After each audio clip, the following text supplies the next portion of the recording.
you very much, Penny. Dr. the Honorable Keith Rowley, Member of Parliament for Diego Martin West and Prime Minister of the Republic of Trinidad and Tobago, my cabinet colleague, the Honorable Camille Robinson Regis, Member of Parliament for Aruka Maloney and Minister of Social Development and Family Services, and to my right, not prospective candidates, two candidates of the People's National Movement. The winning candidate for Arima and the winning candidate for Diego Martin Central. Penelope Beckles and Simon de Nobrega.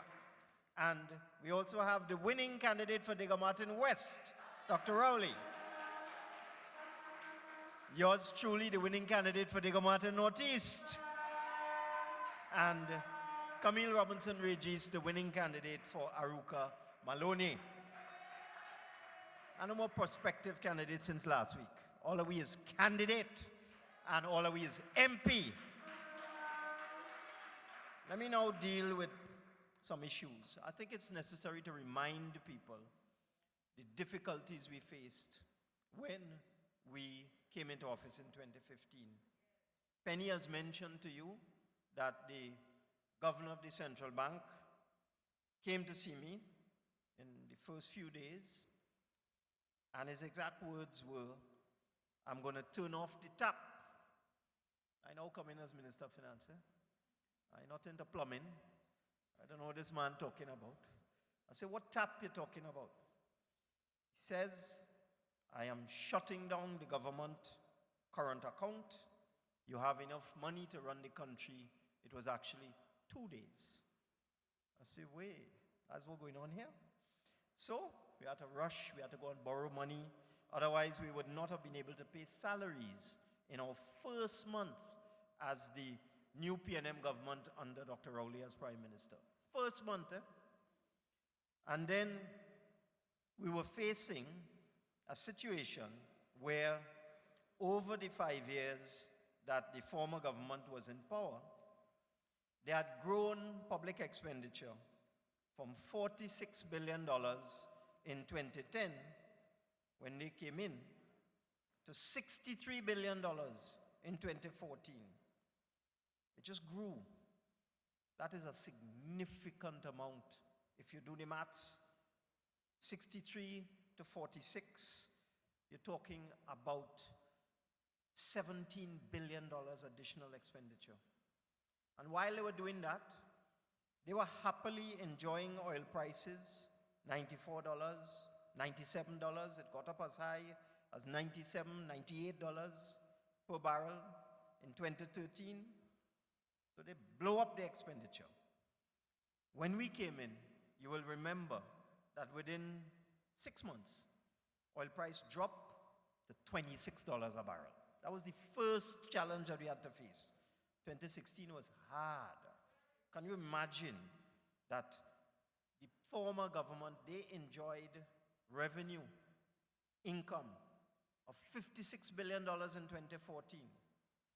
When we came in, 2016, 2 years later, our revenue dropped to $36 billion. I'm not talking million here, I'm not talking thousand, We lost $20,000 million in government income between 2014 and 2016. That is the challenge this government had to face. It wasn't easy. We had to do a lot. The first thing we set about doing was dealing with over expenditure in the government system. And it's amazing. We were able to reduce expenditure in some years, Penny, down to $50 billion. We cut it from 63 down to 50. 20% reduction, and the country was still running. So it makes you wonder, what were they spending that extra $12 or $13 billion a year on? What? But that wasn't enough. Remember, we lost 20. We only cut out 12. So it has been a great struggle from then to now. We've had to use all sorts of different strategies. One of the strategies we did, the Prime Minister went on a tour around the world to talk to the heads of the oil and gas companies that do business here. BP, Shell, BG, well, Shell bought out BG, BHP, went all over the world, to Houston, to London, to talk to the heads of these oil companies. And the purpose of those discussions was to get a better deal for Trinidad and Tobago, to get more revenue, to get more money for the people of Trinidad and Tobago out of our oil and gas. And he was extremely successful. In one of those years last year, we were able to get almost $2 billion in additional revenue. That helped us through last year because of the hard work the Prime Minister did going all around the world. We also changed the way we tax the oil companies because we wanted to get more for our people. And in the past, they were paying taxes based on profits. And because oil price was low, they weren't making any profit, so they weren't paying any tax. In fact, some of them came to see us in 2016 and show us a graph. And you know what the graph say? We will get no money from the oil companies until 2024. Well, we deal with that. Prime Minister went around the world, and we in the Ministry of Finance, we change up the tax system for the oil companies. So now, we change it from a tax on profits to what is called a tax on volume. You may have heard of the word royalty. A royalty is based on volume. So the amount of barrels of oil they take out of the ground, the amount of gas they take out of the ground, all of the oil and gas they take out, they pay on volume. So we put a royalty of 12.5% on every barrel of oil and every molecule of gas that came out the ground. You know what that did? That doubled the income that we got from oil and gas between 2016 and 2019. It doubled it. And that is also what kept this country afloat. One of the things we did as well, we dealt with CLICO. CLICO went into liquidation in 2009. The government changed shortly after that. Our government was there for 5 years. They didn't get 1 cent out of recovery from CLICO, not a cent. We, this PNM government, was able to deal with that. We were able to get Republic Bank shares, billions of dollars in Republic Bank shares, billions of dollars in Angostura shares, billions of dollars in shares from home construction, cash money coming back in from CLICO. And that saved this country as well. We have been able to generate more than $10 billion back from CLICO. We gave them $23 billion. We still have more money to get. But we were able to get a significant sum of money back from them. That is what rescued this country as well. And we took those shares, the Republic Bank shares, the Angostura shares, and we put them into something called the National Investment Fund. We did that for the generations of our people, for you and your children and your grandchildren. We were being asked to sell the shares, give them away, sell them to the wealthy. We refuse. We say we will keep them. We will put them into something called a National Investment Fund, and we will offer bonds to people. And the interest rate that we offered these bonds to people, backed by these shares, is the best interest rate you could get in this country. 5%, 6%. When people earning 0% in the bank, we were able to offer bonds to our citizens using the money recovered from CLICO. That is how we were able to stabilize this country as well. And if you look at all the numbers, you will see things were getting progressively better and better and better until we had this COVID problem. And we will get over this COVID problem. We had a problem in 2016, as I told you. We lost $20 billion in revenue, but we managed to survive. And we will get through COVID. This government will get through COVID. And it's very important. Camille read out some of the things that we did for you. But it's very, very important to understand the focus of this government. With this COVID-19 virus, this terrible disease, we had 2 objectives. One, spearheaded by the Prime Minister, the Minister of Health, the Minister of National Security, a little team, together with all the experts, the Chief Medical Officer, and all the doctors. That team, they kept you safe. They saved your life. That team did that. And then while they were doing that and dealing with COVID and dealing with all the issues to make sure our people are safe and that they live, we had another group. And Camila has read out some of the things that were done. Our focus was on our people to make sure they had food to eat, to make sure that they could survive. So you heard about the public assistance and disability grants, about the food cards, about the income support. We have two different types of grants that we have put out in this system.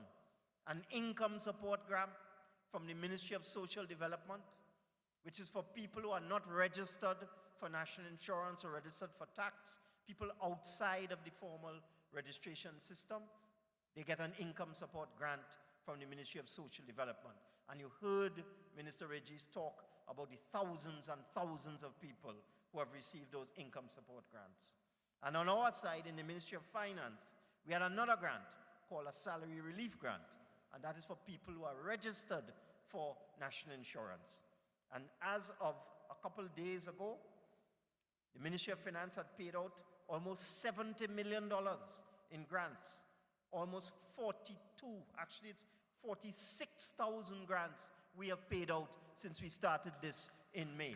In just a couple months, 46,000 grants, $70 million. And we have a special unit that keeps rolling out the grants and churning them out. And what they're doing now, they're reaching out to people, because some people, when they submitted their application, they didn't put their ID card number, they didn't submit a letter from the employer, they didn't put their NIS number on the form, little things like that. And the computer system cannot process the form when that happens. So that our unit is now calling people and telling them, come in and bring in all your information, all of the things that you missed out on your form, so we could bring everybody into the system. And we're going to keep going with this grant. The original plan was that we would cut off in June or July, but there are people, applications still coming in, and we still have enough funds to deal with it. And we will use the money that we have raised for the purpose intended, is to help people get through this COVID-19 period. So when you look at all the things that were done, people first. So salary relief, income support, rental support, social assistance, public assistance, disability grant, food card. We're not leaving anybody out. You'll have heard the Minister of Culture recently speak about a $5,000 grant for artists, for people involved in drama, people involved in music, people in the performing arts. We intend to give out 5,000 of these grants. It's going to cost the government $25 million, but it will be money well spent, because we know these people have been unable to ply their trade over the last several months. Our artists, our calypsonians and so on, they've been unable to ply their trade. So we have $25 million for them. And that will roll out. That is going to roll out in the next couple of weeks. Maxi taxi drivers, we realize because of the public health restrictions, people are only allowed to carry 50%, half the usual number of people in their maxi taxis. So they weren't making as much money as they could. So we gave out grants to maxi taxi drivers, $2,000 for every maxi taxi driver. And for regular taxis, $750. That's to help them to buy gasoline and diesel, a fuel grant. So we're trying to help every single person. For the businesses, we accelerated the payment of VAT refunds, give out millions of dollars in VAT refunds that would not normally be given out so quickly. And for the large businesses, we're giving out bonds that they can take it to the bank and cash it in for 100 cents on the dollar. And if I start to add up all of this so far, I would have crossed about $3 billion already. That is what your government has done in the last 3 months. We have spent $3 billion. We have a small business loan facility already up and running. FCB, Scotia, Republic, Royal, all giving out loans to small businesses who were affected by COVID. Loans to pay their payroll, to pay their expenses, their operating expenses. We have a fund of $300 million for that. We've given the credit unions $100 million to give loans to their members, $5,000 a month up to $15,000 to help them through this period.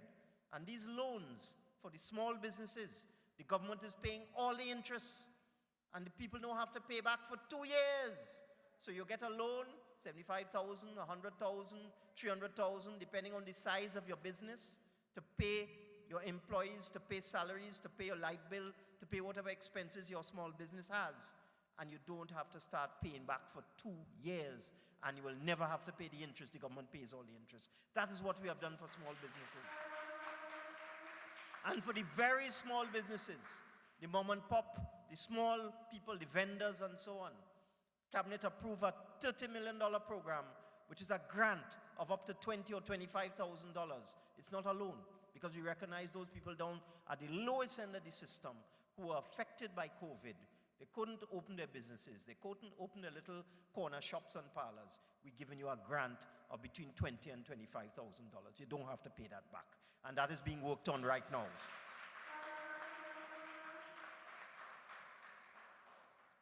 So when I look at the list, the credit union support, the small and medium-sized guarantee loan facility, the VAT refunds, the VAT bonds, the fuel grant, the salary relief grant, the income support grant, the rental assistance, the food card, the disability assistance, public assistance, all of that, it comes up to over $5.5 billion, helping over 250,000 people in Trinidad and Tobago. And it hasn't been easier. We had to go and borrow that money. We had to withdraw from the Heritage and Stabilization Fund. We had to do it because we had to make sure, while the public health matters were being handled by that team I spoke about, the Minister of Health, the Prime Minister, and the Minister of National Security, keeping you safe and keeping you alive and making Trinidad and Tobago, let me just make this point. There's a university in England, Oxford University, that is studying every country in the world. Oxford University is one of the most prestigious, best universities in the world. They study in every country to see how governments are dealing with COVID-19, how you're dealing with it, how you're stopping the spread of the infection, how you're making sure your citizens are safe, how you're making sure people don't die, how you make sure people are healthy. And Trinidad and Tobago is number 1 in the world. Number 1 in the world. And while all of that was going on, we in finance were also, every year, we have visits from international credit agencies. Every year. COVID or no COVID, they come in. They decided to do it. They can't come physically. So we have to do it by computer. We have to do it by video meetings using things like Teams and Zoom and WebEx and so on. They still decide they're going to analyze Trinidad and Tobago. And in the middle of all of this, where the price of oil went to 0 and then went below 0 just a few months ago, below 0. I never thought I would see that in my life. The price of oil gone to 0 and then negative. I never hear about that. We had to deal with that. I mean, our budget is based on a $60 oil price. Today, oil, thank God, it's back up. It's 40. But at one point, it was 0, and then 10 and 5. We couldn't run the country on that. Thank God, the oil price has gone up a little bit. In the middle of all of that, oil price crash, gas price crash, business shut down, country locked down. We had to deal with credit agencies like Standard & Poor's, Moody's, and all of them. And you know what your government was able to do? We were able, in the midst of all this chaos, to maintain good international credit ratings. We were able to maintain them. We were not downgraded. We were not downgraded. And because we were not downgraded and because we had good credit ratings, and we still have good credit ratings, because the rest of the world, don't worry with the old talk, I told you Oxford University say we are number 1. There's a magazine called Economist. They say out of 66, they call it emerging economies. These are countries going towards becoming developed countries. Out of 66, Trinidad is at number 15 in terms of its ability to deal with the problems caused by COVID. So that is the Economist magazine, one of the most prestigious magazines in the world dealing with economics, Oxford University, one of the best universities in the world, say we are number one. Moody's, Standard & Poor's say you have a good credit rating, you're doing well. You hear the other side talking a certain nonsense, but we don't worry with them. We study what people say about Trinidad and Tobago, what the experts say. And because of that, the Ministry of Finance was able to go and raise money internationally in New York just a couple of weeks ago. We had to borrow money. As I say, we have to find money to pay that $5.5 billion for COVID. We have to find it. And we have to find money for the income that we have lost, because oil price dropped, gas price dropped, country lockdown, so we're losing money all the time. So we had to go and borrow. We went international. We went into New York just a couple of weeks ago. We went to raise $500 million US dollars, about 3.5 billion Trinidad and Tobago dollars. And in 2 hours, we only were looking for $500 million US dollars. In 2 hours, we had offers of $1.5 billion US dollars. 2 hours. So we are able to raise that money easily. And that is what that money and other money we're raising from international bodies is what is allowing us to keep this country going. But that is what your government has been able to do. Very, very quickly accelerate, access funds, and keep you alive and keep you in jobs, and also keep, supporting you. And while I talk about jobs,